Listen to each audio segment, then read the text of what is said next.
wrote the first chapter of America's amazing story, our founding fathers, of course, and today it's Founding Fathers Friday, a time to remember America's roots and honor those who paid a great price for our values of life, liberty, and the pursuit of happiness. And joining us now to celebrate, you recognize him, third President of the United States and one of our country's founding fathers, Thomas Jefferson. Nice to see you, Mr. President. Well, welcome. It's a pleasure to be with you. Nice to have you as well. Even though you were one of the very first presidents of the United States, as you remember, you were a budget cutter, weren't you? Well, I was. I believe that government needs to be simple and frugal.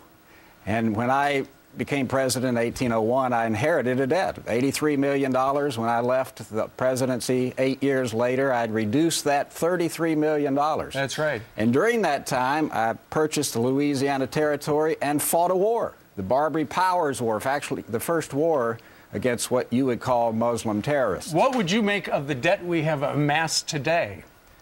Well, I would consider it to be a crime because we are not only being irresponsible, but stealing from posterity. A posterity that we paid a great price to purchase liberty for that it seems that we're giving away. I know that you've never seen a number that big that we just showed on the screen. That's something that's been created since you've passed. Let's talk a little bit about the endowed rights of life, liberty, and property. What do you have to say about that? Well, in the Declaration of Independence, which I hope all Americans have read, it says that we hold these truths to be self-evident, that all men are created and are endowed by their Creator. Those who founded this nation held to a set of truths. We believe there was truth. Sadly, today, it seems that many people don't even believe that there is absolute truth. I've read a figure that only 1/3 of modern Americans believe in the concept that there is truth. But without adhering to a set of truths, we have nothing to unite us, nothing that we can form a nation. And with those set of truths that were rooted in a belief in the Creator, that enabled us to do what we did.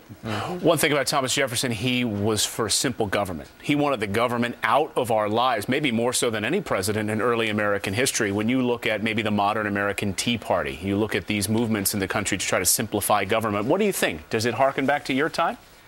Well, not only did I cut the deficit, but I also reduced the size of government. The main function of government is to protect those who obey the law and punish evildoers. That's it. That's the primary function of government.